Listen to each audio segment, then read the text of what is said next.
জেলে পাড়া থেকে বিশ্বসেরা সিঙ্গাপুরের ধারে কাছেও নেই বর্তমান বাংলাদেশ। কয়েক দশক আগেও দেশটিকে মানুষ জেলে পাড়া বলে তাচ্ছিল্য করত, অভাব আর অনুন্নয়ন যেখানে ছিল নিত্যসঙ্গী। অথচ আজ সেই দেশটি বিশ্বের অন্যতম ধনী, সভ্য এবং নিরাপদ রাষ্ট্র হিসেবে মাথা উঁচু করে দাঁড়িয়ে আছে।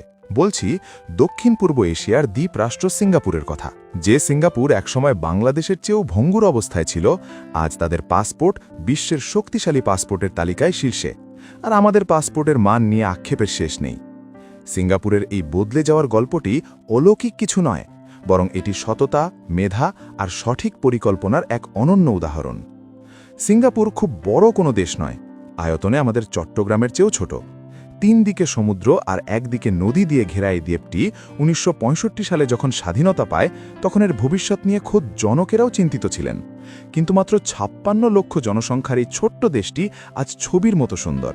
তাদের আকাশচুম্বী দালান আর সবুজে ঘেরা রাস্তাঘাট দেখলে মনে হয় কোনো শিল্পীর আঁকা ছবি। কিন্তু কিভাবে সম্ভব হলো এই রূপান্তর? সিঙ্গাপুরের সাফল্যের প্রথম এবং প্রধান মন্ত্র হল শূন্য সহনশীল দুর্নীতি। লি কুয়ান ইউ যখন দেশটির হাল ধরেন, তিনি জানতেন দুর্নীতি বজায় রেখে কোনো জাতি এগোতে পারে না।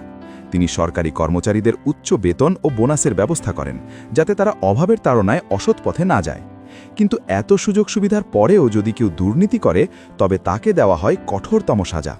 ফলে দেশটিতে সুশাসন প্রতিষ্ঠিত হয়েছে, যা বিদেশি বিনিয়োগকারীদের আকৃষ্ট করেছে। সিঙ্গাপুরের কোনো প্রাকৃতিক সম্পদ নেই, এমনকি খাবার পানিও তাদের আমদানি করতে হয়। কিন্তু তারা তাদের অবস্থানকে কাজে লাগিয়েছে দারুণভাবে। দক্ষিণ পূর্ব এশিয়ার মাঝখানে হওয়ায় সিঙ্গাপুর হয়ে উঠেছে বিশ্বের অন্যতম ব্যস্ত সমুদ্র বন্দর। মধ্যপ্রাচ্য থেকে তেলবাহী জাহাজ যখন জাপান বা দক্ষিণ কোরিয়ায় যায়, তখন জ্বালানি নিতে তাদের সিঙ্গাপুর বন্দরে থামতেই হয়। এই মাঝপথের স্টপেজ হওয়ার সুবিধাকে পুঁজি করে তারা বিশ্ব বাণিজ্যের নিয়ন্ত্রণ নিজেদের হাতে নিয়েছে। সিঙ্গাপুর বিশ্বাস করে তাদের একমাত্র সম্পদ হল মানুষ, তাই তারা মেধাবী তরুণদের সরকারি বৃত্তিতে বিদেশে পড়তে পাঠায়। তবে শর্ত থাকে, পড়াশোনা শেষে দেশে ফিরে কয়েক বছর বাধ্যতামূলকভাবে সরকারি চাকরিতে অবদান রাখতে হবে। এভাবেই বিশ্বের সেরা মেধাগুলো আজ সিঙ্গাপুর সরকারের নীতি নির্ধারণে কাজ করছে। অর্থনৈতিক অগ্রযাত্রার আরেকটি কারণ হল তাদের ট্যাক্স বা ট্যাক্স পলিসি।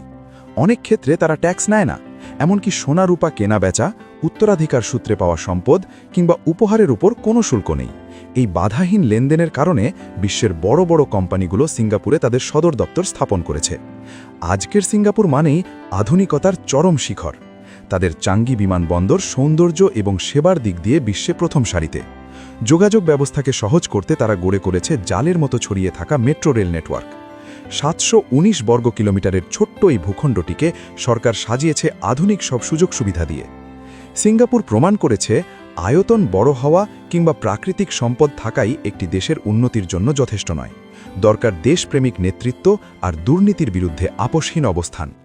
লি কুয়ান ইউ এবং লি সিয়েন লুং এর মতো দূরদর্শী নেতাদের হাত ধরে একটি জেলে পাড়া যদি বিশ্বের আদর্শ হতে পারে, তবে বাংলাদেশ কেন নয়?